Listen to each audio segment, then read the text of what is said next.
everyone. Thank you very much for attending our International Women's Day event. It's a collaboration between the Council, Women Together and the Unison Union, and all you lovely people here today. I was going to do a rambling speech on the event and all that, but as I'm a bloke, you don't have to be hearing from me on International Women's Day, so I'll pass straight forward to our main and first speaker. Our first prominent speaker is Lady Sidra Naeem. She's His Majesty King Charles III's Deputy Lieutenant for the County of Essex. At today's event, she's acting as the representative of the Sovereign in the county. She's a prominent woman in the community who has achieved great heights. We'll be hearing about all her achievements, how she's progressed, her potential, and some of her activities in her role as Deputy Lieutenant. And I'll pass you over to Sidra now.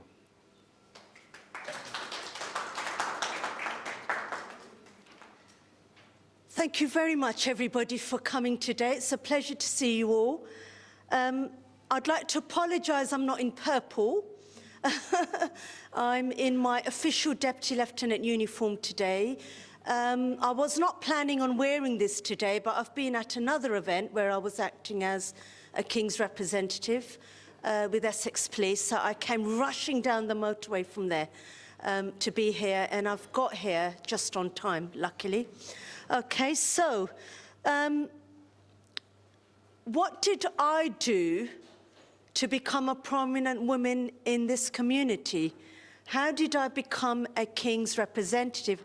How did I reach that high potential? This is why all our speakers are here today. This is what we're going to be talking about. What did we actually do to get to our top positions? So I'm going to talk to you a little bit about my life story. And I've got a PowerPoint you can all look up here on the screen. Some of you have heard my life story quite a few times, but I've done it a little bit different today. I've got new pictures up there. I'm going to be talking about different things.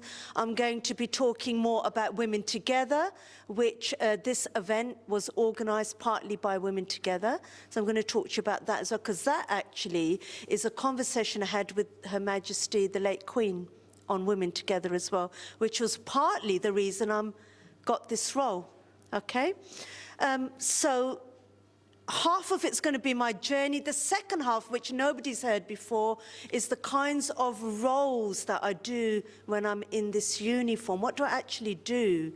What are some of the most prominent things that I've done and my favourite things that I've done? Okay? So my life, my story, my journey actually starts from the biggest role model in my life, which is actually my dad.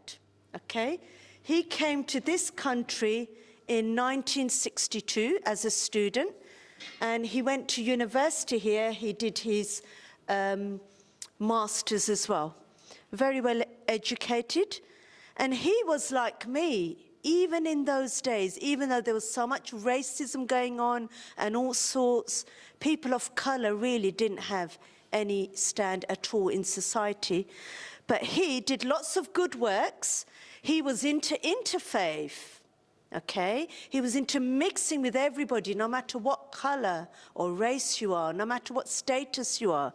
He had so many friends. He's still got so many friends. And he actually met Harold Wilson, the Prime Minister of those days. He was Prime Minister. Harold Wilson was from 1964 to 1970. And this picture was up in our hallway since a long, long time. And I would actually look at that picture as a child and I'd say, do you know what? I want to be like that. I want to meet the Prime Minister one day. That's what I used to think in my mind. Then I was born many years later, okay? And so that's my pictures of when I was a baby. This is quite personal, really, and for me to expose my story is very difficult. A lot of people ask me, what's the most difficult speeches you do? And that is actually my life story, because it's personal to me. But to expose your personal life in public like this is very difficult. So my most difficult speeches are the ones where you're talking about your own life, because you can get emotional things. So from a very young age, right from when I was a little dot, and I'm still a little dot, my dad said, right, you're British now, you're born here, you need to mix with everybody, okay? because everybody, this is a English country, British country, and you need to mix with everyone, okay? So from a very young age, that is actually my next door neighbor, Dorothy, and we grew up with her, basically. She was in and out of our house. We were in and out of her house. She actually crocheted a couple of my dresses, which I've still got. She made little tablecloths for my mum, and my mum gave her Asian cooking to eat and things like that. That's the way to do it, isn't it? How else do you break down barriers? And from a young age, my dad got me into royalty. He took me to Buckingham Palace. He took me to 10 Downing Street. This is actually me on the steps of Windsor Castle. And I'm standing outside Windsor, sitting down outside Windsor Castle. He told us about British history. So from a young age, I was actually into the Queen. I don't know if anybody remembers that program, Jim Will Fix It. Jim Will Fix It, do you remember that program? And I wrote to Jim and I said, I want to meet the Queen. And I never ever got an answer back from him, ever. So, good thing too, you're all saying, good thing too. So I followed in my dad's footsteps. I became a scientist first. And then once I was about to have children, I decided I need to be a teacher because I needed to be at home in the holidays. I wanted to bring up my children properly as well. So I was happily getting on with my career, and I was doing really well. I went up the ranks. This is how I looked in those days. It's true, that's how I looked in those days. I did. I was in my suit, my hair was out, everything. And I specialized in special needs and mental health and well-being in children. And I was on the senior management team, and I was doing really, really well, okay?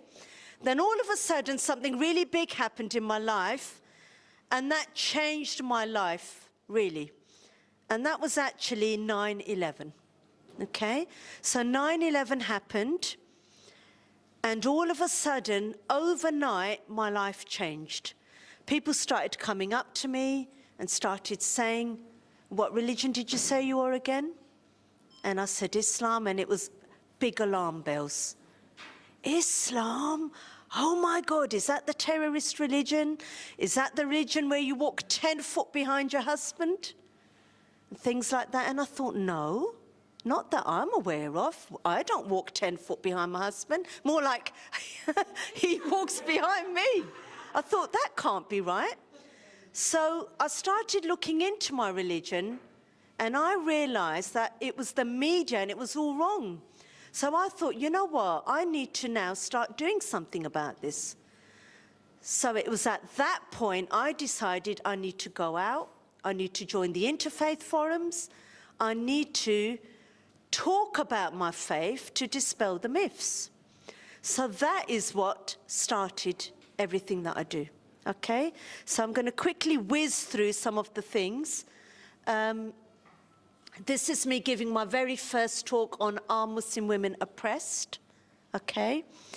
And stores and things on Islam and peace and how to live peacefully together. My family, I got involved from a very young age. You can see my young husband there. His beard's still black. And my daughter's there, and my son is there in the corner. You can see him sitting there. So from a young age, I got my family involved, who supported me really well. Everybody knows I came from somewhere else today. My husband was here first to help me set up. So that's what's made my life easier.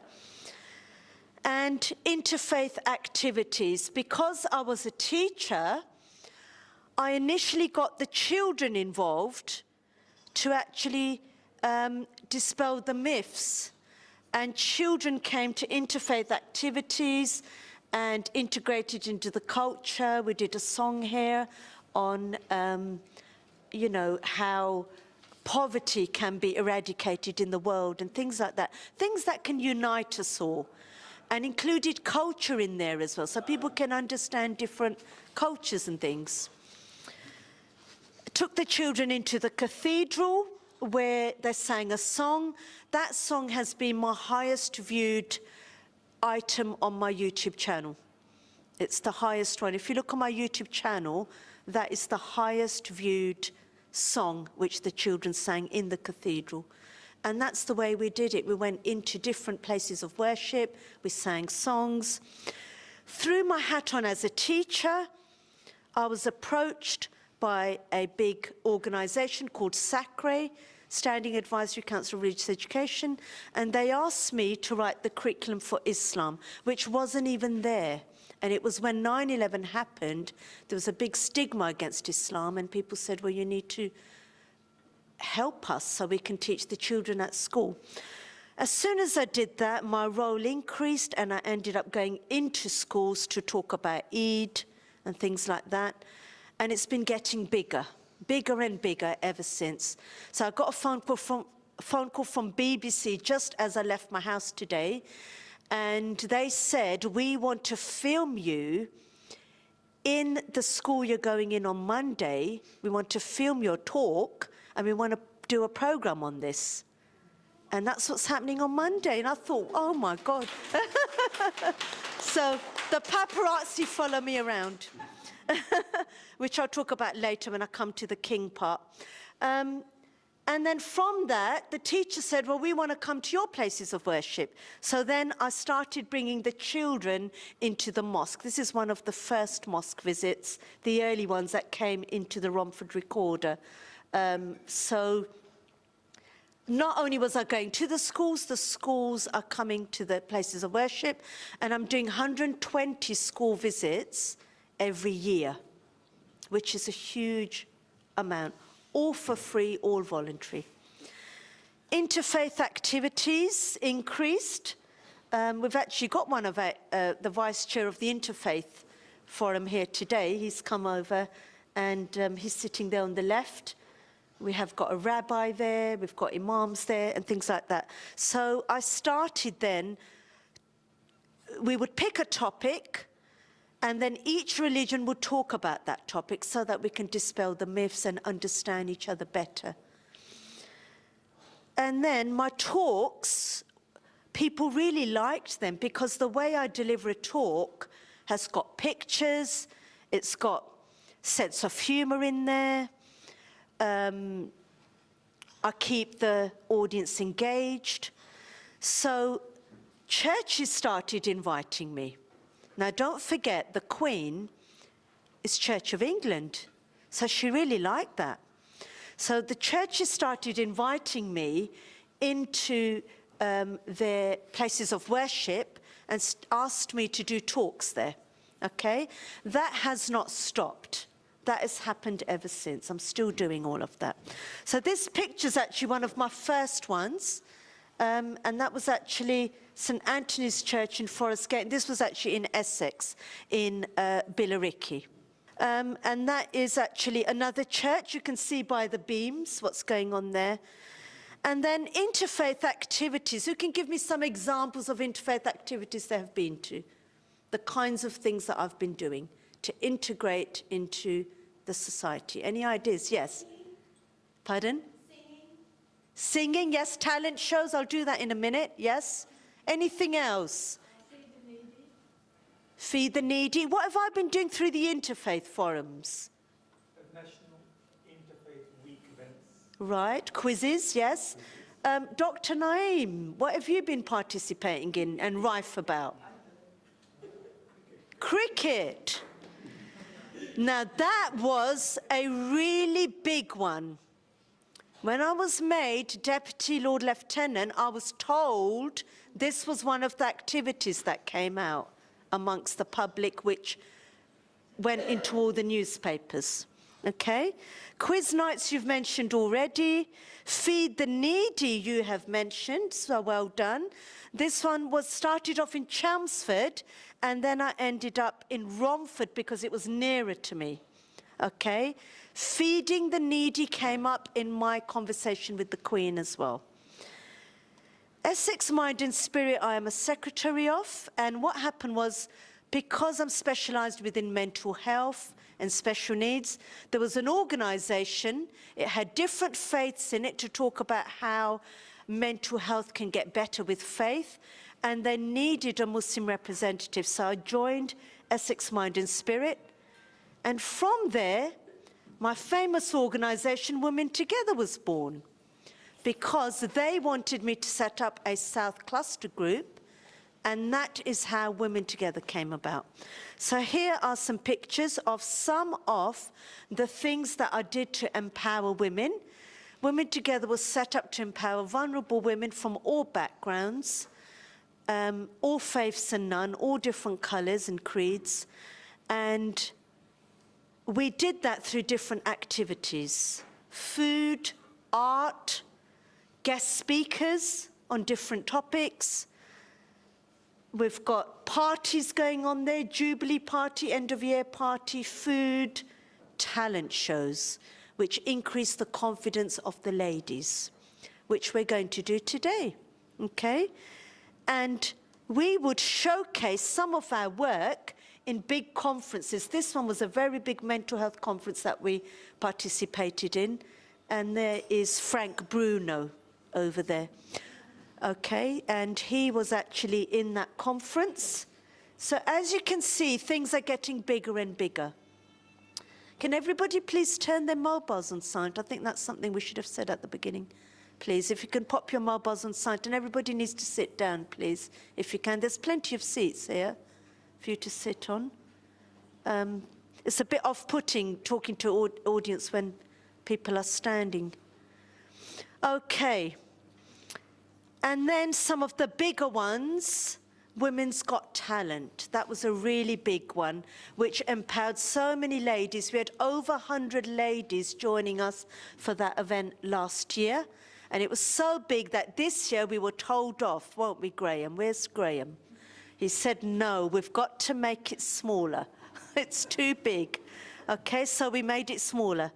The coronation party was also something very big, which we got funding for, and everybody, they're still talking about it, including you. You're always messaging me about the coronation party, okay?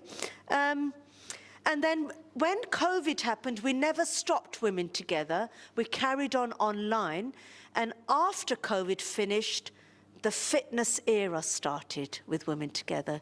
So we were getting all kinds of organisations contacting us to start fitness activities. So here we did a fun walk, sponsored walk, where we raised £5,000 for BOSP, which is also Basildon organisation for special needs children, which is very close to my heart, and cycling. So there are so many ladies in whatever backgrounds who can't cycle. They may have lived in the city where there were no places they could learn to cycle, or it may not be in their culture to cycle. So that is still continuing right till this day. And at the back is a massive mural that we painted in Basildon as a group. We were one of the 5 organisations that was approached to paint a mural in Basildon to stamp our hallmark in Basildon. And there it is, Women Together supporting each other. We're very proud of that mural. Some of you want to see that today, you can. It's above Costa Coffee outside. Male sports, cricket. The men love cricket, but we got women involved in cricket as well, empowering them. And this was our latest cricket match in Essex County Ground in Chelmsford. And guess what? We won against a league team, didn't we? We actually beat the league team, Chigwell, I think it was, league team. So we're doing really well there. And I'm very proud of Women Together, especially this year, because we won the Strengthening Communities Award in Basildon. And that's a picture of me with the mayor. I was ecstatic that day. absolutely ecstatic, couldn't believe it. There were so many people there, and I got the Strengthening Communities Award. And then for the whole of Essex, Women Together got the award, again, highly commended for strengthening communities. That was out of 700 organisations. Wow. So that's absolutely wonderful. That was just this year, okay? Other things I did, which led to me becoming like this, was integrating culture, integrating cultures. So I have led many workshops on different cultures where people dress up in different costumes and get to know about. It's really fun, actually. So there I am as a Spanish flamenco dancer, well in there. And that's actually a Reverend Ivor Moody who comes to all my events.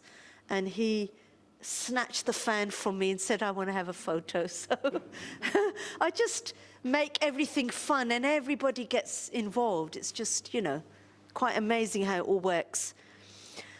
Okay, at this stage in my life, things were getting bigger, and all of a sudden, Chelmsford Cathedral started asking me to do special talks, and there were really big events like the Mayor's Civic Service or the Chair of the Council Civic Service. And I used to often wonder, I wonder what's going on. Why me? I used to think. But at this stage, things were starting to get bigger, basically. The paparazzi were always following me around, and they still do. I started doing interviews on BBC Essex, I still do. Gateway Radio, which is based right here in Essex. And Lord Peter was the Lord at the time in Essex, Lord Peter, the Lord Lieutenant. And it was when I got invited at one event where everybody, there were high dignitaries, and I met him. And I remember going home from that event, telling my husband, you know what, something's up. Something's not quite right here. Because how comes we, ordinary people, are being invited to these great big events where there's like, you know, big people out there? And I was right. So this was the invitation that came through the door from Buckingham Palace, and it was actually a invitation to go and see Her Majesty the Queen. And it was for people who have made a let me just read what it says, because I got an award there. In recognition of the notable contribution made to your own and the wider community. That's what it was. And in particular, the British community. Nothing about what I do amongst my own people, which I do lots. What did I do amongst the British community? Because the Queen's British, she represents England, okay? So it was there that I went in, there is me going, that's outside Buckingham Palace, that's my car, right in the car park. I had to take a photo of that right outside the front door. And that's me going in, and that is actually inside Buckingham Palace. And there we go, that I met Her Majesty the Queen. That, I will never forget that day. Never, ever will I forget that day. It was just amazing, amazing experience. I also met who is now King Charles. It was Prince Charles at the time, and Camilla as well. I did like Camilla. I thought she was lovely, actually. She was really nice. She thanked me for coming to Buckingham Palace, and I thought she's thanking me for coming to Buckingham Palace. I also met Boris. Yes, he was a clown. And I met Theresa May, who was the Prime Minister at the time. What flashback do you think I had at that minute, for those of you who have heard me from the beginning? What flashback did I get at that stage when I shook the Prime Minister's hand? Yes. My dad. Do you remember what I said? I saw his picture was up on the wall, and I thought that I'd like to be like him, and it was at that stage I shook her hand and I thought, wow, I've done it, Dad. I'm like you, I thought. I'm like you. My award is here. It was a very special Commonwealth OBE, which I got from Her Majesty the Queen. And I had a 20-minute conversation with her. The 3 top things she spoke to me about was women together, empowering women. She's a woman, and she said, that's really good what you do, empowering women. And she liked that. The second thing she spoke to me about was homelessness. Homelessness was really rife in the news at the time because it had increased. And she said, you're the one who feed the homeless. I've been reading all about you, she said. I thought, oh my God, she's been reading about me. And the third thing was mental health. She said she's an ambassador for mental health because of Lady Diana. And she said, your work with mental health that you do is really, really good. So well done and keep that up, she said. I still remember that conversation. And all the others in Buckingham Palace, they were getting really fed up of me. They thought, well, we want to speak to her. So there was one person, I remember she kept going, looking at her watch and saying, you know, as in move on. But I wasn't going to move on. The Queen was standing right there. She's the one who has to move on.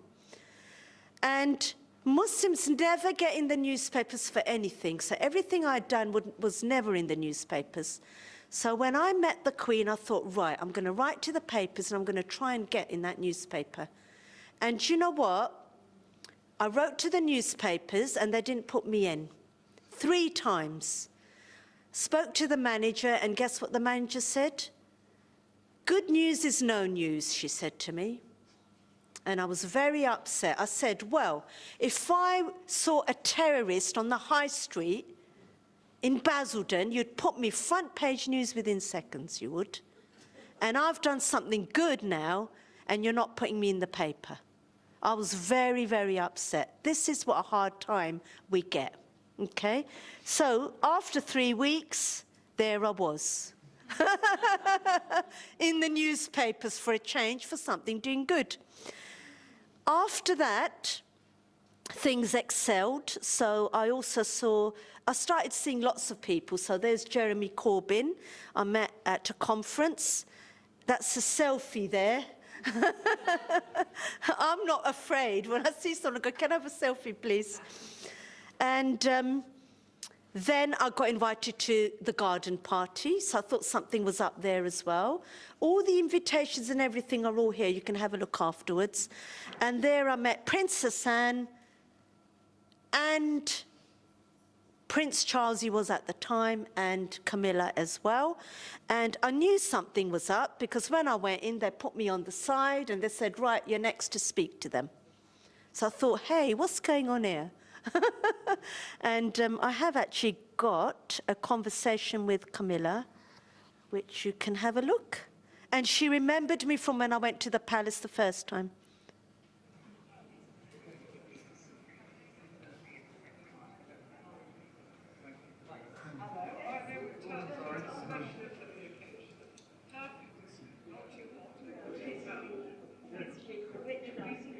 How did you go? You were here last year. So I came to the Commonwealth. Oh, this year, and I met you there. That's right. Yes. Oh, it's nice to see you again. Yes, you, thank you. Yes. It's lovely to see you. Very best. Hello. As you can see, I'm really happy again.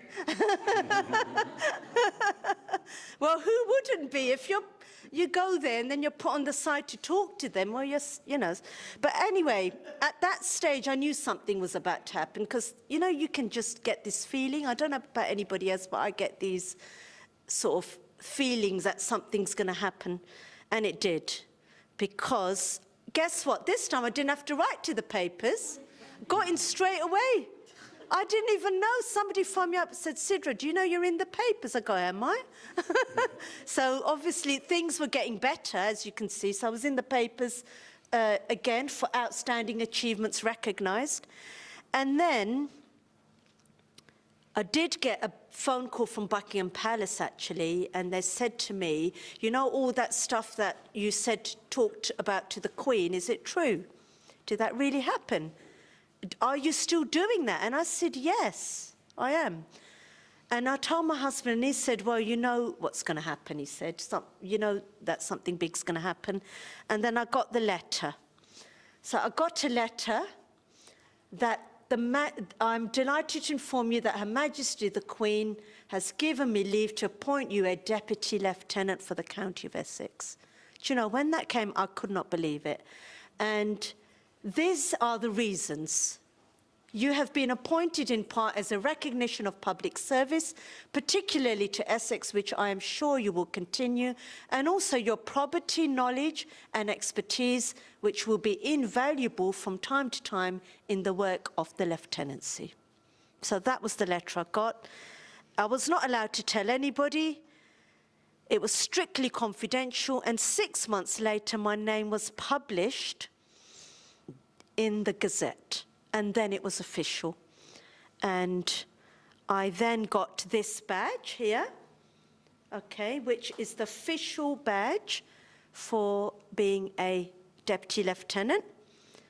And I also got a little baby badge, which is over there, which I can wear if I don't want to wear the large badge. Or if I'm not anywhere as officially a Deputy Lieutenant, I can still wear the little badge. And I also got this commission. This commission is very, very important. And I still, can you believe it, I haven't had time to frame this, which shows you how busy I am. But this commission actually is there until I'm 75 years old. And that commission is there saying that I am, you know, Deputy Lieutenant. And it's really expensive. This is all hand written, everything on there. And officially, my uniform at that time was a dress, because we had to mimic the Queen. The Queen wears dresses, we have to be like the Queen. And did you know females didn't have a uniform? And this is important for me to say this here at International Women's Day. Most deputy lieutenants are men. They're old, past pension age, and white British English. That is the way it is. I'm not afraid to say it, that is the way it is. I broke records. I was the first BAME, Deputy Lieutenant, and Muslim, the youngest, and a woman. Okay? And this is my official photo. We had photographers coming from Buckingham Palace who raided my house and took my photos. And I went into the museums. And this is my picture from Southend Museum, where I broke the stigma of being an Essex girl. So this is an Essex girl. Has anyone ever been there? To Southend Museum. I'm up in Southend Museum, really massive. It looks small here, but it was like a massive wall. And I'm still up there now, of being the first BAME Deputy Lieutenant and in Essex. Some of the famous people I've been meeting. This is Sadiq Khan. This is Priti Patel. And my duties, so this is new now, which a lot of people don't know about. What duties did I do as a Deputy Lieutenant? Any ideas? Put your hands up. What kinds of duties? Yes. Public events, speeches. Speeches, anything else? That's the boring bit, though. What other things? Cutting the ribbon. Good, I like that answer, cutting the ribbon. I opened up BOSP. This was actually one of my first Deputy Lieutenant duties, where BOSP in Wat Tyler Park, which is close to my heart because it's for special needs children and I'm especially special needs, I cut the ribbon, okay? Opened that up, and that's why years later then I raised money for them. You can cut ribbons. What else can you cut, everybody? Cake. We'll be cutting a cake here later, won't we, Mwenya? Yes, we're cutting a cake here later. So this is me cutting the cake for a mental health organisation, Essex Community Tree. First cake I cut, and we're having a laugh.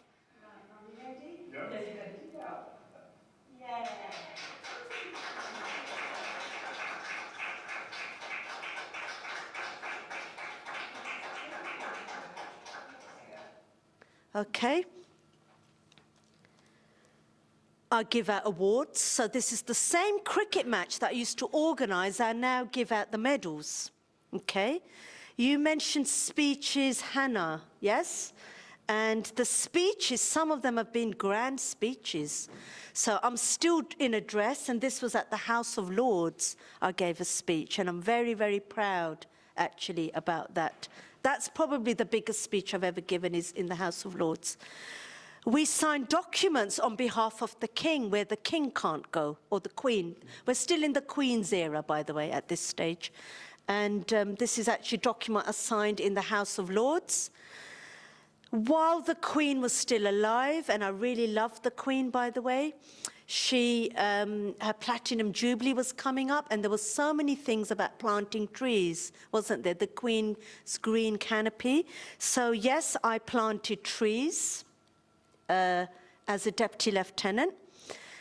And people ask me, what is the best event you've done as a deputy lieutenant? My most favourite one, which I will never forget, was lighting the beacon in Basildon.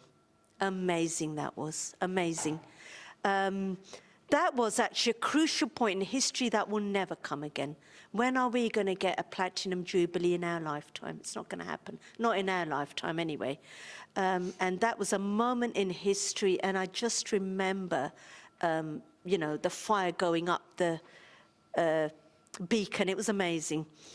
Another crucial thing was the laying in state of Her Majesty the late Queen, where I was invited to Houses of Parliament in the chamber, and I paid my respects. And as I stood there, all that conversation I had with her all came about in my mind. It was quite sad, really. So that is my viewing of the lying in state. That was actually on the news. Things got really big then after that, because that year was full of really big things to do with royalty. So, proclamation of King Charles III in Essex, I gave, and in Brentwood.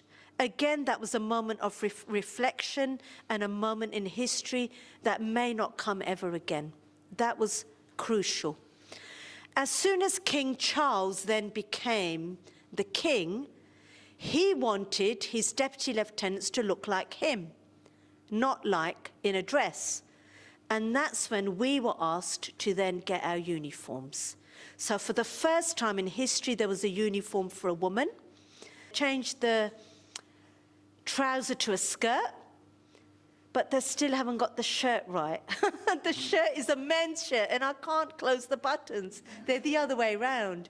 So we still need to move on when it comes to in terms of women. And it is quite masculine, I feel, this uniform. It's not very, well, I've made it feminine with all my jewellery and stuff, but still a masculine uniform.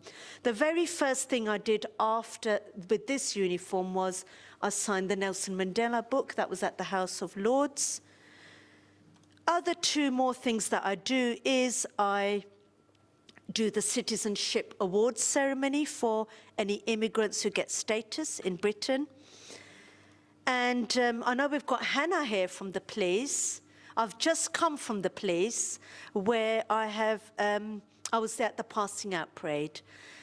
And if you want to ask me what's the most grandest deputy lieutenant event I ever do, it's definitely that. It's brilliant. The marches, the drums, the speeches, and I met James Cleverly today as well.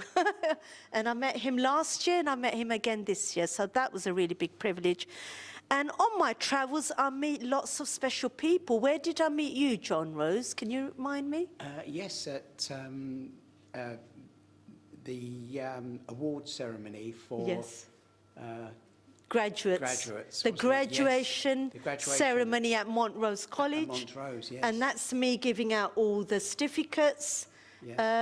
And I met John Rose there, and I nicked him ever since. I said, right, you've got to come and do My pleasure. my videos for me as well. Okay, and this one down here is the award ceremony, again for Essex Police. So I've been to quite a few of their ceremonies. Right, we don't have time for questions, do we, Graham? I don't think so. Okay, so we are now going to move on to the next speaker, who is Sam Lee. She is the regional manager for Unison in the Eastern region. Okay? Thank you.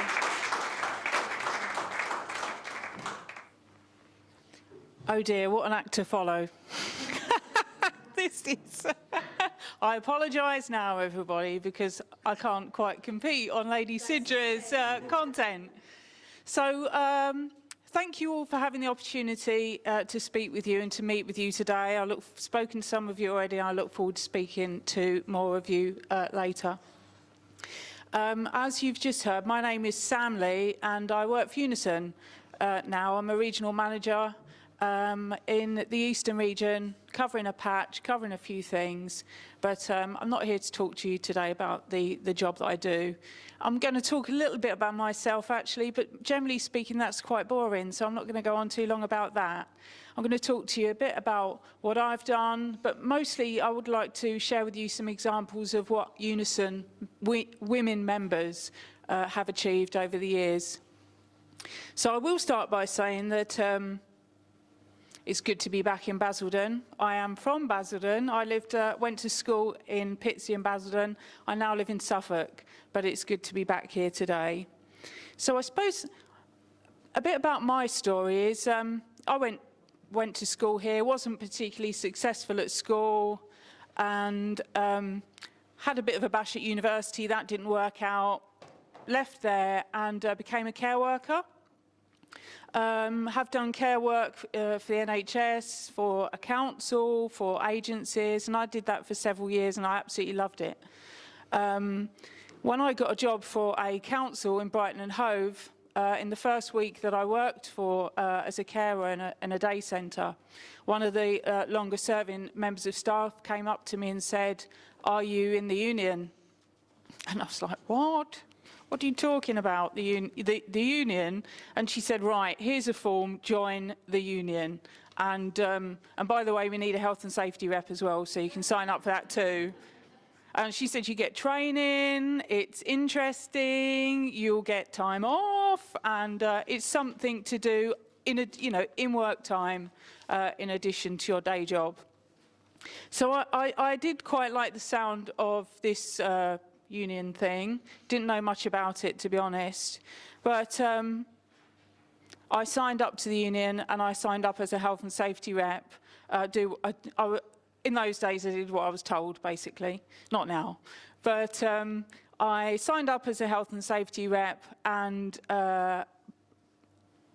Unison did to me what Unison has done to hundreds of thousands of women across the country, what trade unions do for women all over the country, which is it empowered me to think, actually, I can do other things. In those days, I would say I really lacked confidence. I wasn't particularly outgoing, didn't really, have much to say about anything at all.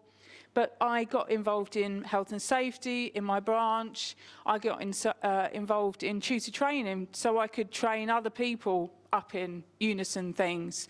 And I eventually ended up getting a job for Unison. And that was about 15 years ago. So really what I want to talk to you today, because I think, compared to so many people, I've had it very easy.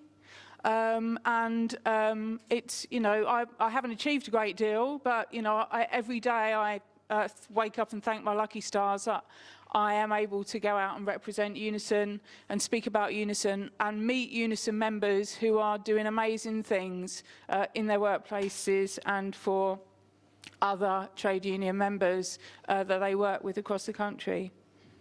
So in case you don't know, Unison's the largest trade union in the UK, and we've got getting on for 1.4 million members across the country. And amazingly, almost 70% of those 1.4 million members are women. We are a massive, one of the hugest women's organisations in the country. So we have almost 1 million members, so I'm sure you can imagine, with 1 million members behind us, we are quite a force to be quite a force to be reckoned with. So today I want to share with you a little bit of information about how we organise ourselves in Unison and some of the tough decisions that we've had to take as a union to better ourselves. So Unison does a lot of inward looking to make sure that we are absolutely at the top of our game. And we are, as an organisation, our motto really is about empowering people, empowering those almost 1 million members to be involved and have a voice in their union and to play an active role in their union, as I was given that opportunity. And I think probably historically, and maybe still in some areas today, trade unions are viewed as a really male-dominated environment. You know, probably white, middle-aged men banging tables and, you know, leading picket lines and marches and that type of thing. But in my experience, it's very much not the case these days, I'm pleased to say. But I think a lot of that has become the fantastic leaders that we have across all areas of Unison, and I'm talking about at a branch level as well with Louisa and Sonia, right up to the very top of Unison with our General Secretary, Christina McInerney.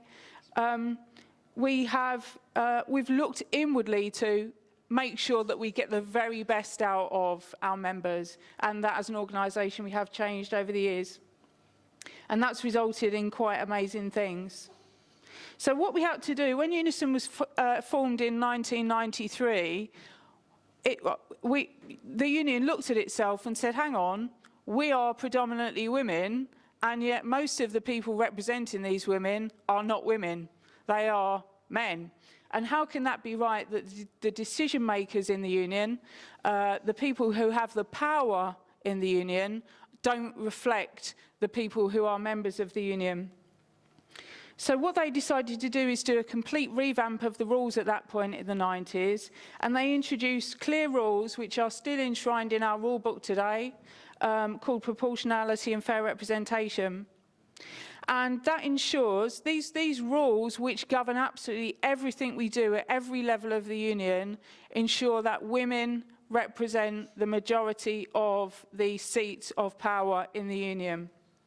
So we've totally shifted the balance from men who are fantastic members. I'm not doing down men at all. They play a huge role in the union, but we need to make sure that the leaders in the union, the people who have the power in the union, reflect the union membership.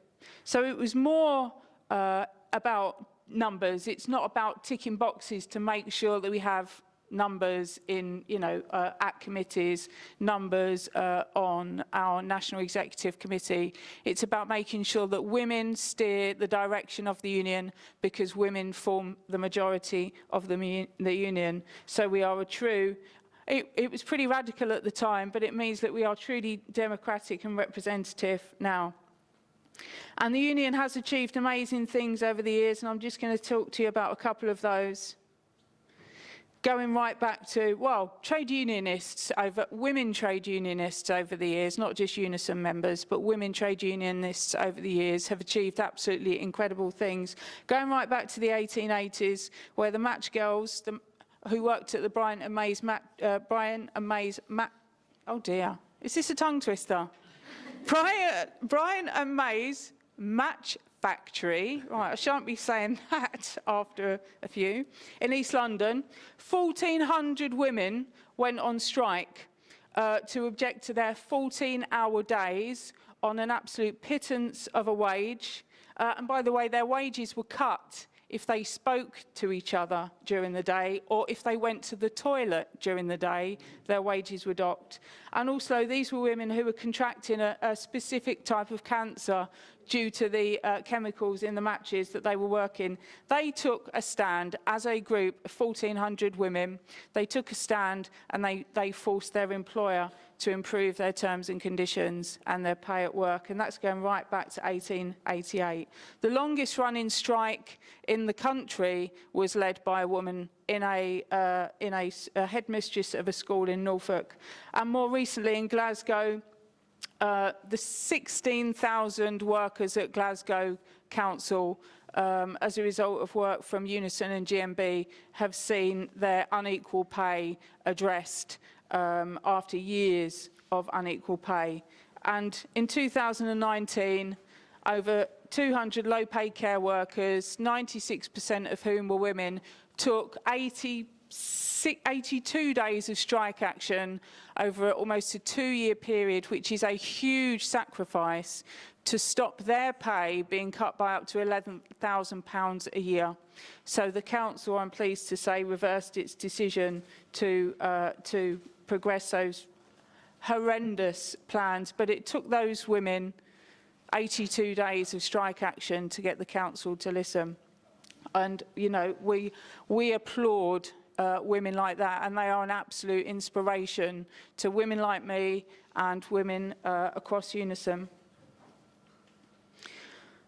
Unison isn't just about challenging employers and governments. We do far more than that. We are sort of an empowering support network for each other, and locally at branch level, in the region and nationally, we have what we call self-organised groups, where women come together and they talk about what's important to them, and they say, actually, this is important to us, what are we going to do? And part of my role for Unison in the Eastern region is to look at how we can support branches to make a difference, support members to make a difference. And I oversee activist education and member education in the region. And our mission is to put on courses that empower women to be able to do what they want to do, whether that be learning for their own personal development or learning skills that will enable them to help achieve change in the workplace. Last year, we piloted a course. It was originally a 5-day course, but it was going so well, they asked if they could have a 6th day. So we met again in February, and that was to develop women potential leaders within the union. So women who are members in a branch, new to the role. I think a couple of you might be here. Have your names down for next year, thank you. So women who we've identified have real potential to go far, to achieve real change on behalf of Unison. And we wrote a course specifically for those. And we had 6 wonderful days together, and each week they came back and said, guess what I've done? Guess what I've done? Guess what I've gone away and done? Guess what I've done as a result of this? And it was about boosting their confidence, because it was all in there. They had it all in there, and it's just about getting it out of people. And that is what Unison is so good at doing, is saying, we know you've got it all in there somewhere, and we are going to help you to achieve whatever you want to achieve. And if people don't take on a role within Unison, we've got about 700 courses that Unison members can take up free of charge online, which are absolutely everything from how to groom your rabbit, to how to become a social influencer, to how to do bank accounting, how to be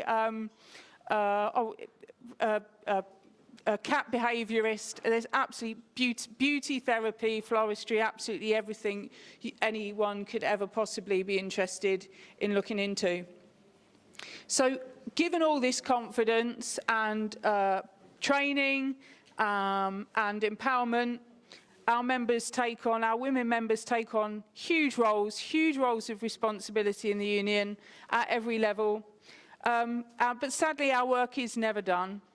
There will always be something for us to go on and have to, women bang the table actually, not literally, but metaphorically, we have to go in and say, no, I'm afraid you're not doing that.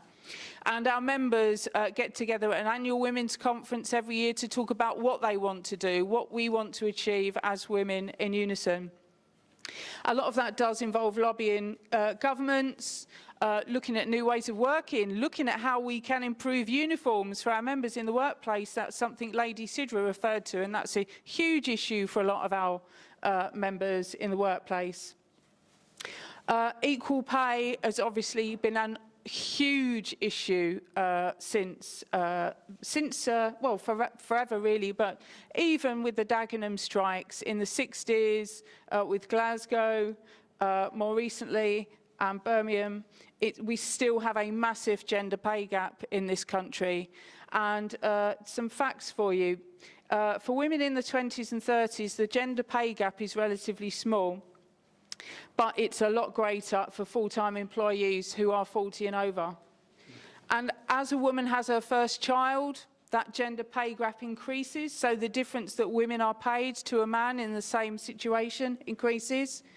And although the public sector has a slightly smaller pay gap for full-time workers, generally, and I'm not talking about here, but generally speaking, there's a larger pay gap in the public sector for women who are part-time than in the private sector. So it's worse in the public sector for part-time women than it is in the private sector. So it's also important that we don't consider the gender pay gap in isolation, because for some of our women workers, it's even worse than that. So women who are from ethnic backgrounds, women who have a disability, experience an even greater gender pay gap in the workplace, which is appalling. But Unison is on a mission to address this. It's part of it's one of our many priorities.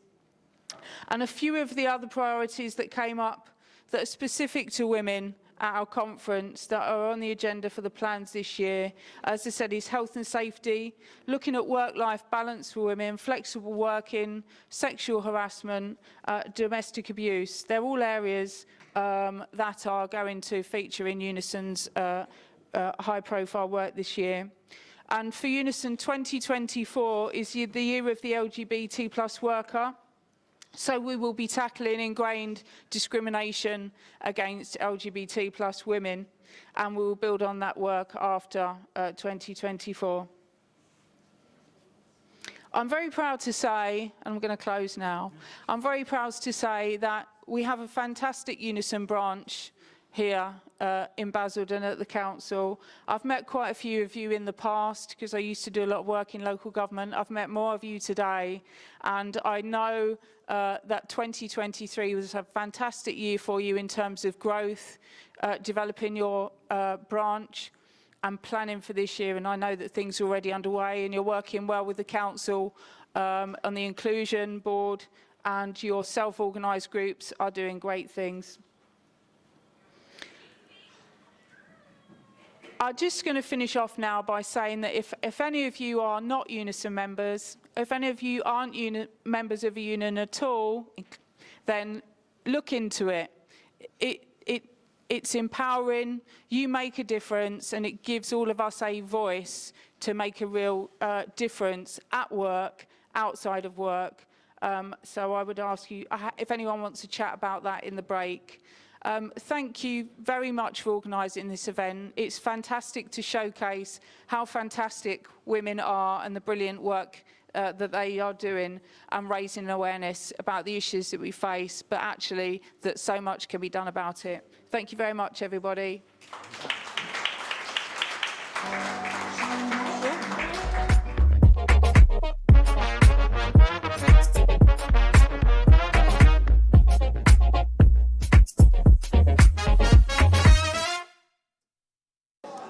All right, everyone, hope you're enjoying the food. While you're eating, I will introduce our next speaker, our Deputy Mayor, Yetunde Adeshile.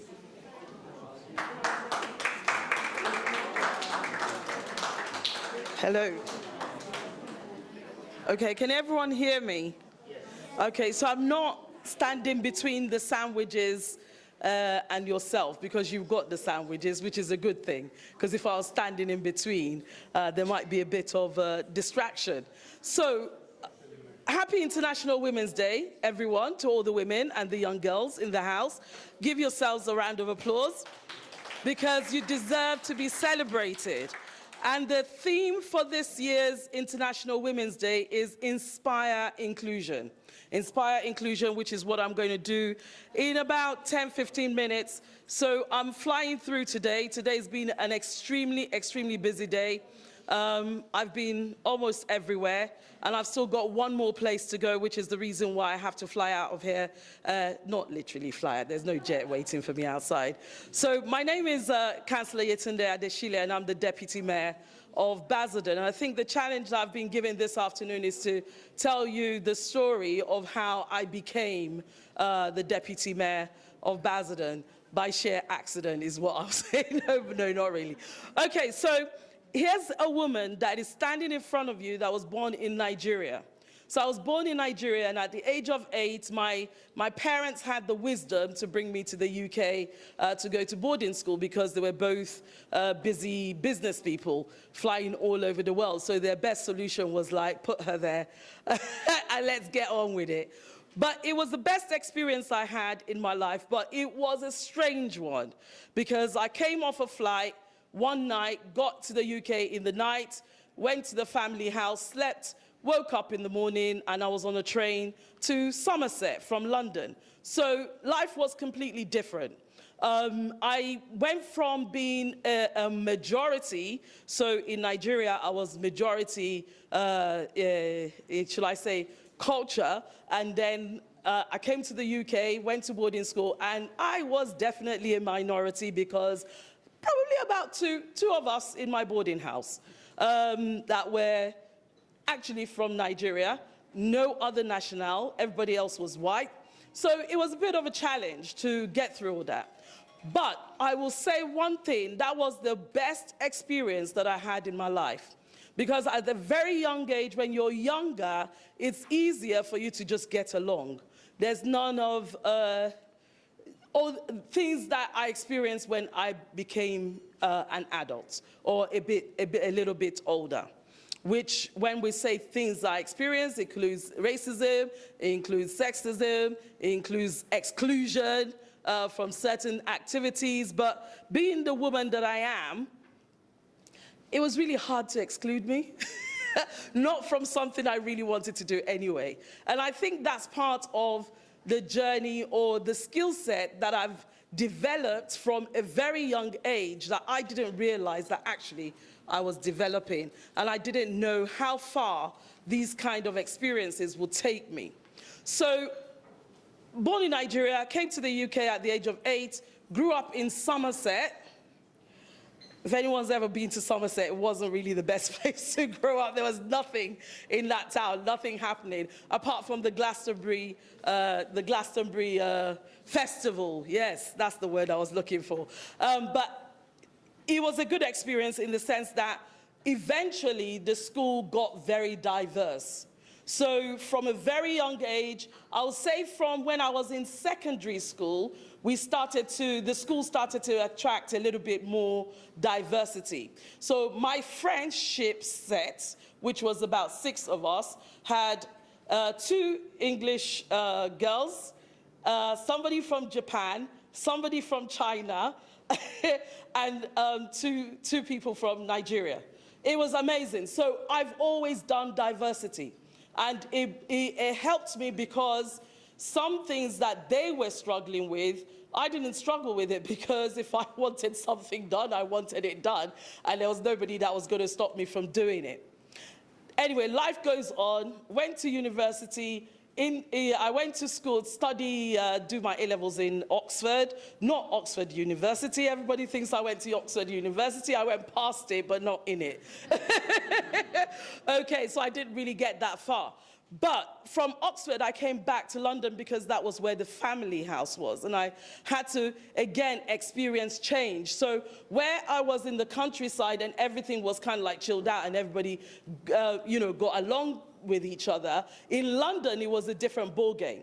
And that's when the stories began of racism, exclusion, and so many things that I didn't actually experience when I was growing up in the countryside, as so to speak. Anyway, life goes on, went to uni, graduated, started working, And I said to my husband, we're moving back to the countryside. And he said, I can't live in the countryside. I'm a city boy. So we had to come to a mutual decision of what would work for us, and we landed in Basildon. So Basildon was close enough to London for him to experience London life, and quiet enough for me to be in the rural countryside, so to speak. And the whole idea of moving back to the countryside was because I wanted a quiet life. I just wanted a life where I'm raising the kids, I'm going to work, and everything is perfect. And then all of a sudden, there was a gap in the community. And the gap was the young people. There was really nothing. If we're looking at Basildon 10, 15 years, it's not the same now. 10, 15 years ago, there was a gap in there was limitation to what the young people could do and what was available to them. So because I had young people, I wanted them to interact with other people, I wanted them to mix, I wanted them to do so many things. And even at that time, the diversity that you see in Basildon today didn't exist either. So we had that challenge. Then obviously years and years later, we had a problem. Diversity started to come in, issues started to happen in Basildon, and it needed addressing. So being the person that I am, that wanted a quiet life, but couldn't stand what was going on, decided to get into community work. And when I got into community work, I got into it through an organization which I started alongside other parents called the Next Chosen Generation, which was bring the BAME community together, the young people together, help them to integrate better. Because they started experiencing things like racism in school, they started experiencing so many things that we have been through, but who was there to help them? And we were there to obviously help the parents as well, that don't go on the defensive to the school. This is the best approach so you can get the best outcome for your child. So things happened, and life was fine. I was fine doing community work. And then you asked me, so how did you get into politics? Well, Brexit came along. Brexit came along, and I remember Brexit very well. Everybody was campaigning. Do we remain? Do we exit? I can speak boldly about it now that I was actually for remain, because for me, everything was working fine. For people that understood politics or the national statistics better, it wasn't working quite the way they wanted it to work. So obviously, there was a vote. I seriously thought we were going to be remain, but just very narrowly, it became exit. And I just thought, what? What happened there? But I just thought, okay, that's fine. So I wanted them actually to do it again. And then somebody said they can't do it again. It costs a lot of money. They're not going to go there. So forget about it. It's not going to happen. Get used to it. We are exiting the EU. And actually, it was quite an emotional journey for me, because I actually didn't believe, one, it was going to happen, because I didn't want it to happen. So it was kind of like, God, why aren't you listening to me? I'm praying, you're not listening. Anyway, so that went on. So we had David Cameron was our prime minister at the time, and he stepped down. Does everybody remember that? So when he stepped down, there was a political changes that had to happen, and the tug of war for the next leadership of who's going to become the next prime minister of the UK started, and by some miracle, they selected Theresa May.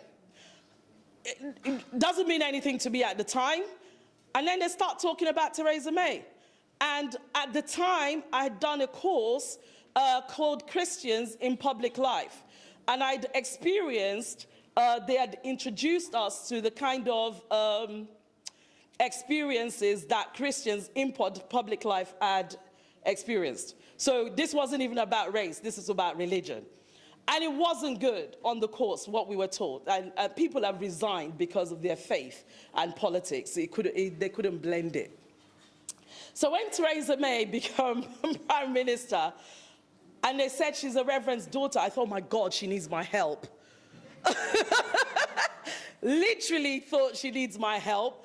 And I thought, oh my God, how am I going to help this woman? Well, I can't help her unless I join the party. So that was why I joined the party. I joined the party to help Theresa May. Till today, I haven't met Theresa May. which is okay, fine. I still haven't met her, but that's okay. And it was okay, and it still is okay, because what I've been doing is helping the party which Theresa May belongs to. So I joined the party, didn't get a response from the team in Basildon, and being my advocate that I went straight to the MP and I said, listen, nobody's getting in touch with me. I've paid my membership. What's going on here? And he said, is that all your problem is here today? I was like, yes. And he thought, with the grand scale of things of what I have to deal with, if it's membership your problem, he called me Bob. Bob is his, right-hand man. And he said, meet Yetunde. She says nobody's gotten in touch with her about the party. She wants to know what members do. Little did I know. You know, ever heard of curiosity killed the cat? Definitely killed me, because what I wanted to know was, what do members do? Nobody's called me for a meeting. Nobody's called me for an outing. Nobody's called me for anything. What's happening? So, of course, got the introduction, went to the meeting, and at the meeting they were talking about selecting the next candidates for the next election. And I was like, I'm in the wrong meeting. I don't know what's going on here. I'm in the wrong. So I sat at the back, sat really quiet. And then at the end of the meeting, everybody was like, oh, we're really sorry. We're not normally like that, blah, blah, blah. And I was like, it's all right. I'm not coming back. You can do I'm not coming back. Anyway, as politics go, because I had said the statement, I want to know what members do. And that's really what got me into trouble. And that's really what got me into going in for elections. And today, even though I am where I am, it took 5 elections. 5 elections. The first one, I lost. And after they said the count and I'd lost, I was like, thank God for that. I'm going home. I'm going to hide. They'll never hear from me again. And that's it. I thought that was awful. You know, you do the campaign, you're going around talking to people and stuff like that. But what was really challenging for me, actually, was there was a black face on a Conservative leaflet. And a lot of people in Basildon, both white and black, couldn't understand. Couldn't support me. The blacks were calling me a traitor. The whites were telling me I'm on the wrong leaflet, I should be on a Labour leaflet. And at the time, I didn't really get it, because I was just somebody that saw Theresa May. I just said, I want to help Theresa May. You don't understand. It's not about colour. But for them, it was. For the voters, it was about colour. So I stepped down and I said, I'm never doing that again. But it didn't take long for me to go back, because somebody then resigned and we had a by-election. And because I'd just done an election and my name was known, guess who was chosen for the by-election? Gimmick here. She doesn't know anything. She thinks she's going for a ride. It's just your name, they say. And I went for the by-election and I lost by 7 votes. But that second journey actually taught me a lesson. And the lesson was, if you give up now, we're not ever going to break through. There needed to be a change in Basildon. And that change was, it's no longer black and white. Anybody, absolutely anybody, any culture, any race can belong to any party. And I knew that I had to get elected as a Conservative councillor in order to get that message across. And I had to keep fighting no matter how long it took. Didn't really think it would take me 5 elections, but it did. But I didn't give up. And I couldn't give up because the young people were watching, the women were watching, the BAME community was watching. So I had a lot to prove, in the sense that we are not fighting a battle of racism here. Actually, if we have to stand, let's really stand for something. And what I was standing for was diversity that I couldn't see in the council chambers as of the time I started doing elections. We do have a little bit of diversity now. We have a bit more women in the chambers. we have more women of color, we have more people of color in the chambers now, but that wasn't always the case in Basildon. Today, some of us have become change makers because we've stood and we didn't give up on the race. What I have learned in all this journey, eventually I got elected. So I lost an election, lost a by-election to a councillor that beat me by 23 votes. His biggest mistake was he laughed at me after the vote. He's a friend of mine. We are friends. You know, and they just counted the vote, and I was just like, I've just worked really hard tonight. You've beat me by 23 votes, and you're laughing. You should be showing some respect. 23 is not that much, you know, and you've been at this game longer than me. Anyway, I just said, well, I'm just going to have to wipe that smile off your face because that's the way we do it, yeah? Anybody agree with me, yeah?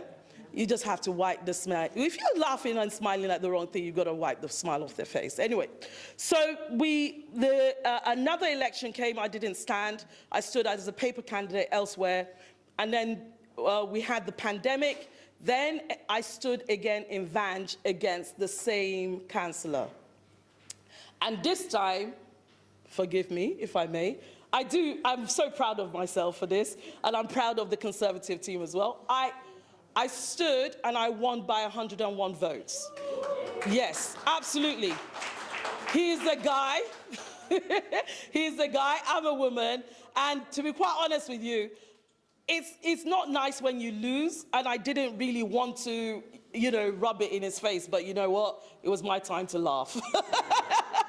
So I did, and that's why I'm a councillor. So I got elected, and I thought, yeah, I'm being a councillor. This is great. You know, a lot of work to do, a lot of your life changes overnight, just like that. So I experienced people in my ward that didn't really want me to be elected. They wanted the old councillor back. So I faced a lot of challenges, a lot of abuse on social media. And I'll just respond with, thank you for your comments. I'm still your councillor. If you need me, please let me know. Which wasn't the easiest thing to do, but it worked in the end.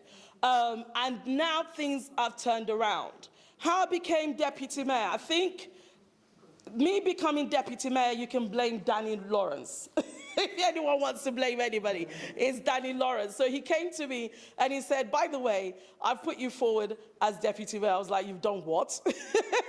And he said, actually, the first year when I got elected, one thing I don't like is when we're in a teamwork and we call ourselves a team, if there's a position that needs filling, whether I can do it or not, I always put myself forward because the job has to be done. If I have to learn how to do it, if I need some support to do it, the job has to be done, and that's the most important thing, so I go forward for it. So the first year I got elected, I went forward for deputy mayor, not really because I wanted it, but then other people stood for it, so I didn't really mind who got it. So the second year, they thought, okay, maybe they'll give me an opportunity, and this is my second year of doing it. So being deputy mayor, that's the journey. What lessons have I learned? And if anyone is going through any journey in life, number one, don't give up. Number one, don't give up. Number two, you've got to have tenacity. Tenacity means when you're not giving up, you just got to keep going. So there's a way you do things where you don't give up, but you also have to keep going. Number three, and actually probably the most important thing, is you must remain focused. Whatever you're doing, if you don't remain focused, there are other people around you, and we call them noisemakers, that will tell you you can't do that. They will tell you you can't achieve that. They will tell you it's not possible. They'll tell you it's impossible. Yeah? Those kind of people, you hear them, you say, thank you very much, but you go back to your game. And you stick on your lane, you stick on your game.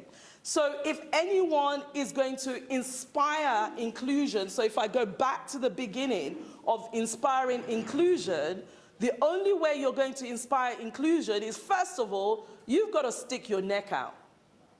You've got to be the inclusion that you want to see. Because if you don't become, you can't inspire.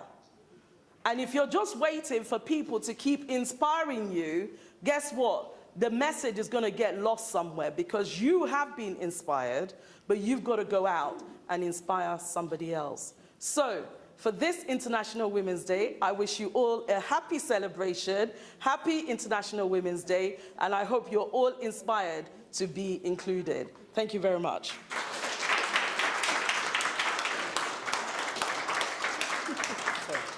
We always say that, don't we, to each other? And we learn from each other as well. We learn from each other. Things she does in her organisations, I take on board, and she learns from me as well. So I think we make a really good team, don't we? And we help each other. She comes and speaks on my events, and I'm always in her events speaking on her events. Right. In between our speakers, we've got talent acts. And our next talent act is a little girl, okay? She is 7 years old only. And guess what? She's a rising star. She's actually written a book herself. It's an amazing book, okay? It's a book about her emotions, how she expresses her emotions and what she does to deal with those negative emotions. Isn't that amazing for a tiny little 7-year-old child? So I'm going to introduce Alan Krita to come onto the stage, and her father's going to come as well to support her.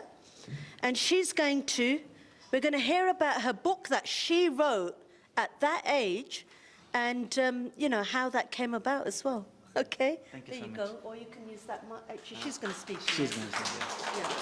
Thank you so much. 1 second, okay?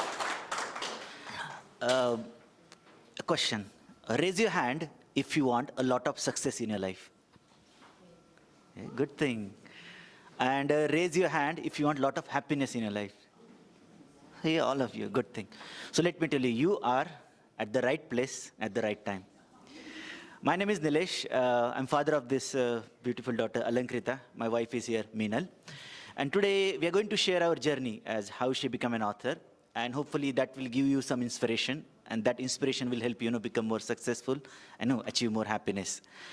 Now, I was once upon a time, this was like evening time, I guess, or afternoon. I was sitting on my office table, work from home days, opening up laptop, I was sitting there. And the lady came to me and she said, Daddy, I want to become an author.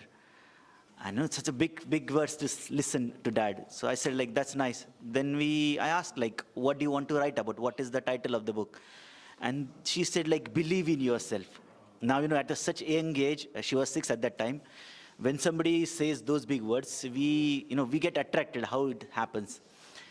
Now, next thing was, I gave her those notepad. I asked her, what should we write this and whom should we write it for? And that's what she said, I want to write for kids. And the topic was, I want to write about emotions. So then what we did was we made a list of emotions, that generally the kids go through. And the next thing she did was she took the emotions and gave her suggestions, how to deal with those emotions. So in today's session, she's going to read her book, and you will get to know about all those emotions. I just have one request. So at the end of the session, if you feel like this is something inspirational, please come and talk to her. I think that is all the reason we are here for as a proud parents. And yeah, thank you so much. And I'll over to Alankrita.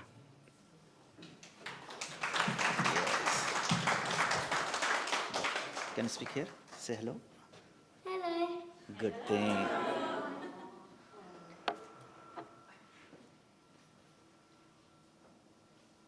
When you're feeling sad, you can wake up and tell your parents to give you a drink like hot chocolate or water or juice.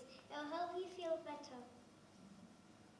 When you're feeling nervous, talk to the people you know. They can help you feel better and not to remain shy.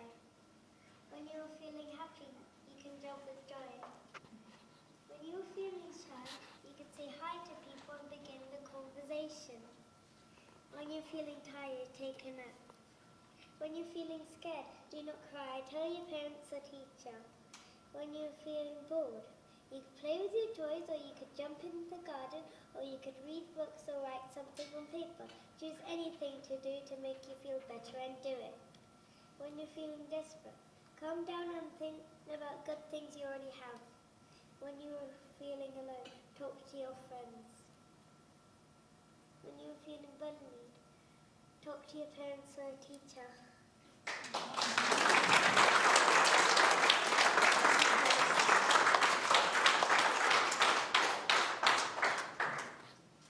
So if you have any questions to her, you can ask. I'll be at the end.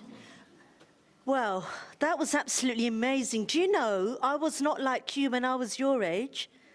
That's the bit I missed out in my story. Did you notice from childhood I went straight to adult? That's because when I was a child, I was really quiet. And everything happened afterwards when I was an adult. So well done. I just think that's absolutely amazing. She's a rising star. If she's like this at this age, can you imagine what she's going to be like when she's older, when she's an adult? So that is absolutely amazing. Well done. Let's give her another big clap. Off you go. Well done. You need to, if you three are on the speaker's table, you have to sit on the speaker's table. The speaker's table is here, so this is where the speakers need to sit, because questions are going to come here later. Right. We've got another talent act now. Okay, Eliza. Some of you will remember her from the massive talent show that we did last year on International Women's Day. And she's been requested by the public to come again. Okay, so she is in year 3. How old are you, Eliza? I'm 8 years old and my second... Do you want to speak in here? It's nice and loud. My name is Eliza Noor and my age is 8 years old. And today I will be doing hula hoop with hoverboards. And did you know that when I learned my hoverboard, no one was helping me, and all of my parents and my brother was like busy, and I tried to practice it, and then I actually done it in 2 minutes. Wow. Well, I can't wait anymore, so I'm going to play the first song, okay? And after the first song, then on the second song, you're going to do your hoverboard, aren't you? Yes, which is over there. Right, let's put the song on.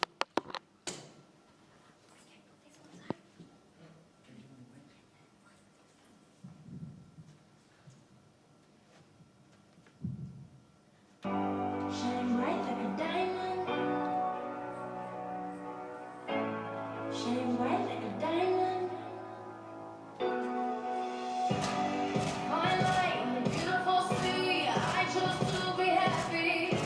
You and I, you and I.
They've even decorated it purple, especially for the event today. Right, next one now, ready? You want to get that hoverboard out? Can the mother help, please? Out of the wires. And then I'll play the next song. We have got children later on as well. We've got a big ballet school out there, ready to perform in a minute.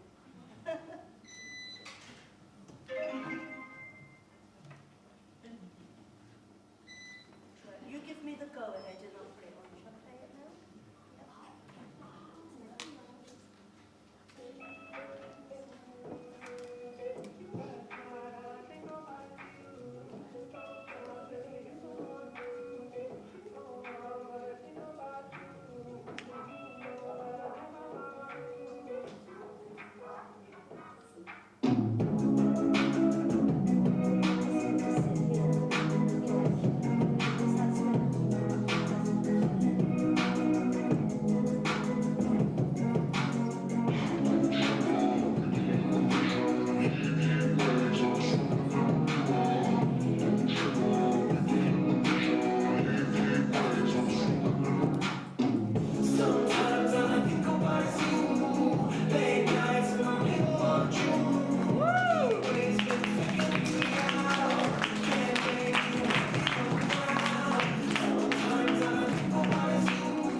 Another rising star. She's actually excelled from last year. She's got more acrobats in there and things, which is just absolutely wonderful. Well done. We're very proud of you, and we'll definitely use you again in future talent shows. Right, alternatively now, we're going to switch to a speaker now. So, Graham, you're going to introduce the next speaker. Cheers. That was amazing, really good. So now we have another brilliant act.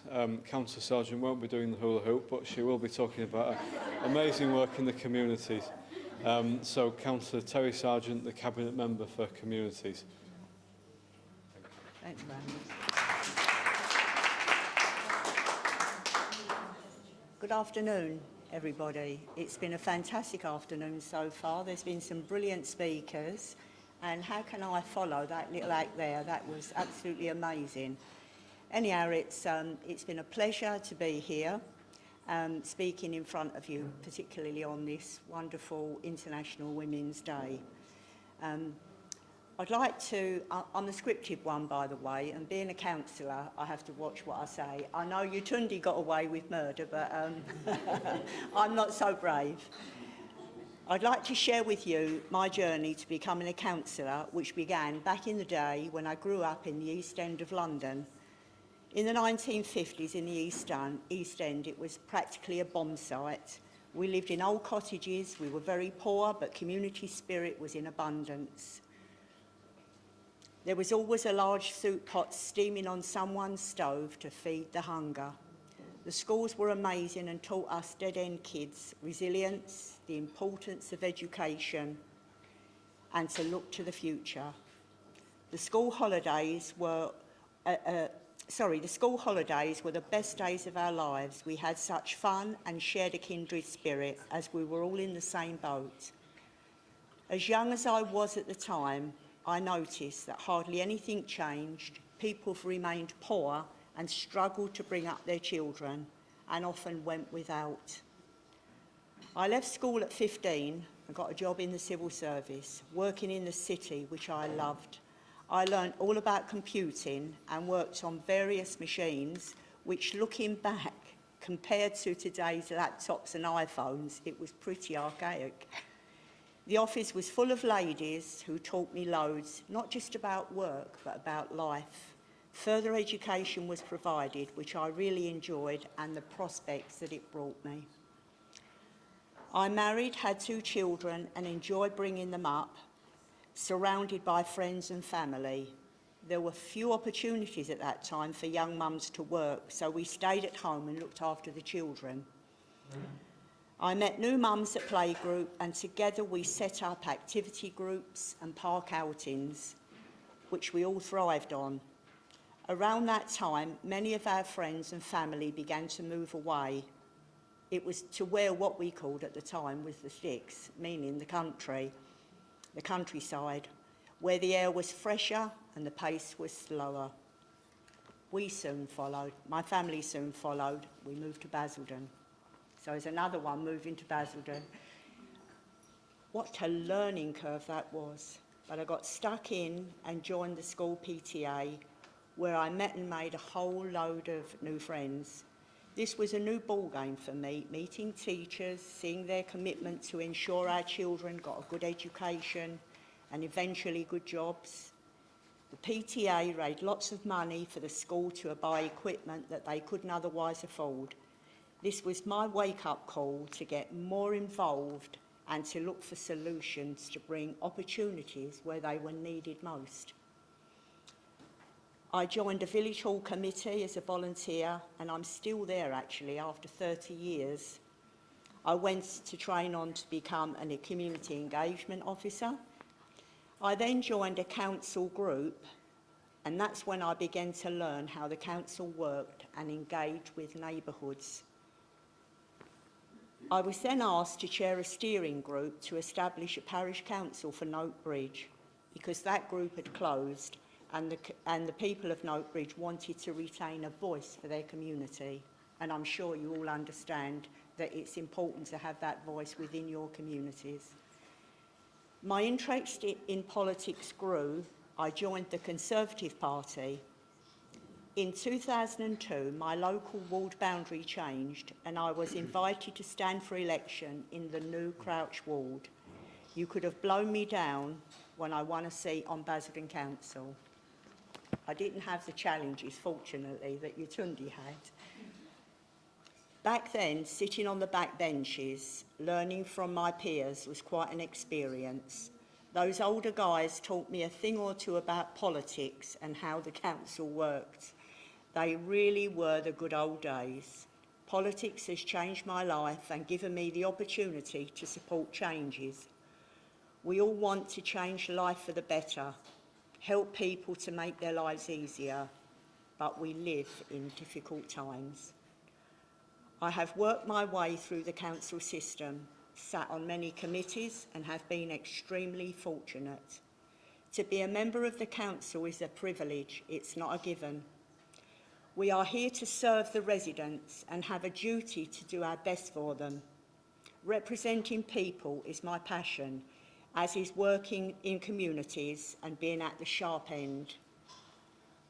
I have enjoyed being a cabinet member for communities and working with officers who also share my passion. It's so good to be able to give grants, provide services and to share the residents' joy, but also it's hard to share in their sorrow. In today's world, we are very fortunate to live in diverse communities, sharing our lives with many nationalities and learning their culture. Food being the golden thread that unites us and brings us closer together. We all have our part to play within our communities, regardless of who we are. Inclusion is a word that we hear on a regular basis, but how inclusive are we? The Council has come a long way in inclusion and diversity, with a policy and strategy as our guide. Our volunteer awards last week showed just how inclusive we are. The winners represented Basildon Pride, Men's Sheds, Community Supermarket, and many other organisations as well. We are proud of the groups and organisations that represent the Council. Basildon Side by Side, to which the Deputy Mayor is a member of. Then you've got Sidra on the Community Diversity Council. You've got people here today from the Disability Group, Women Together, Twinning Association, and so many more, all with a common goal to be inclusive as we possibly can. With diminishing funding, the Council has set a balanced budget, and we continue to support those much-needed services for our residents, even though most of our community services are discretionary. We offer support through advice service, cost of living, community transport. The list is endless. Although we rely on our volunteers to help, community is another thread that binds us together. In May, all 42 seats on the Council will be up for election because of a further boundary change. Forgive me, but it would be remiss of me not to mention, as we are celebrating International Women's Day, us ladies were not given the right to vote. It was the suffragettes that fought for our right to vote, so we must make sure we use it and hope that more women in the future will put themselves forward for election. So Sidra, there's your challenge. I will once again partake in the election process, pounding the streets and driving you all mad by knocking on your doors, but you all know we love it really. I've come full circle on my journey and I hope I have shown you where my heart is. Thank you very much.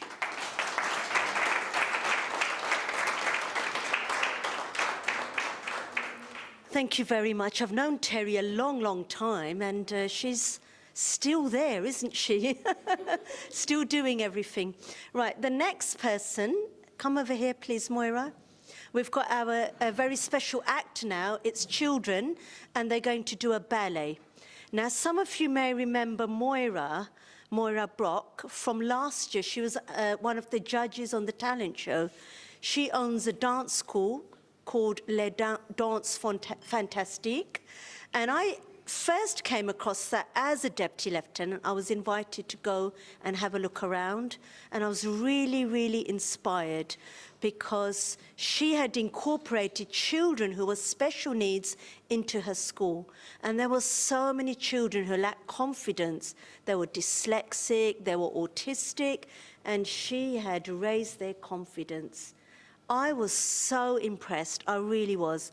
I've kept in touch with her ever since, so she came as a judge last year. And this year we've had some really good news, and Moira Brock got a BEM, British Empire medal, from the King. So we're very proud of that. And I also put her forward to go and see the concert, didn't I? The Princess of Wales concert that was at Christmas. And you went to see that as well at Westminster Abbey. That was truly amazing. Yeah. Really grateful Yeah, for that yeah. opportunity. So now we're going to see the ballet, and there's not enough space in here, so all of us, we're going to go outside into the lobby, and once we're all outside and ready, we will watch the ballet. Please do not go home yet, because the grand finale is cutting the cake, which Moira will cut with us as well, with the speakers. Okay. And we're going to do that in here with everybody in here, okay? Including our little tiny speakers and talent acts as well, like Eliza and you as well. Okay, so if we can make our way out in the lobby to watch the ballet, and then please can you all come back in here afterwards?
was in that ballet.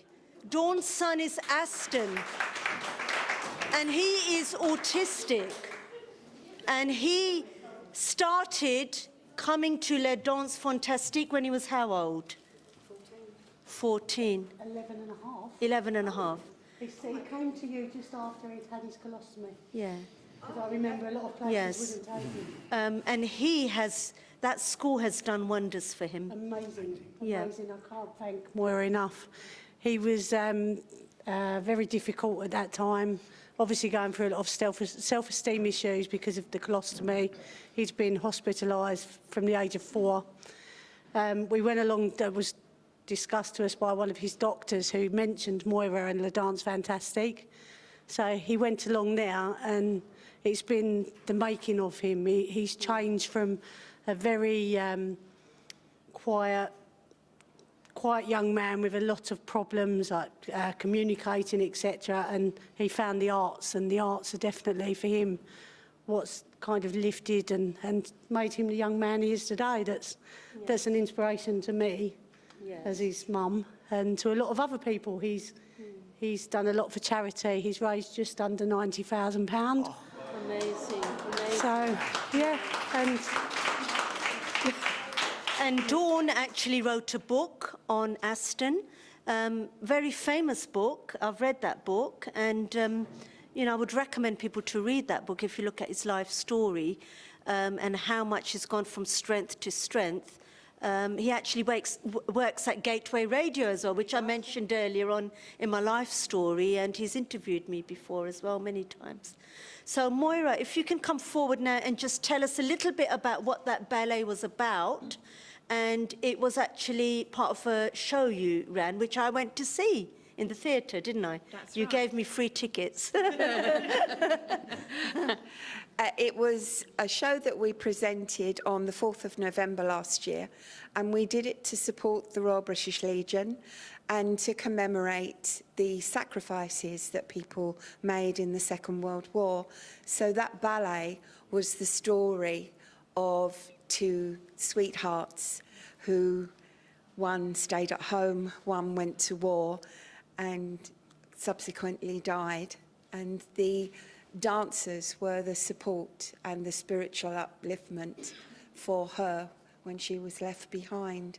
So we took people on a journey from the telegram, which is what the ballet was called, and then we went right the way through the Second World War and to the introducing of the Americans coming in, and we did a load of we did Boogie Woogie Bugle Boy and a lot of jazz things for America.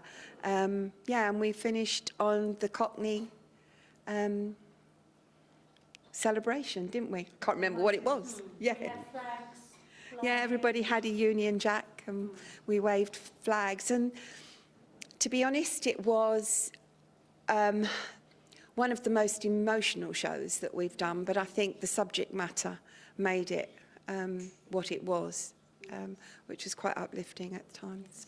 Can we also quickly give Aston a big clap? He's just there in the doorway. That was very brave of you to dance amongst all the girls, all the ladies, wasn't it? Don't you think? So that was very good. Well done. Right, I need all our guest speakers over here, please, to cut the cake. Right. After 3, 1, 2, 3. Woo!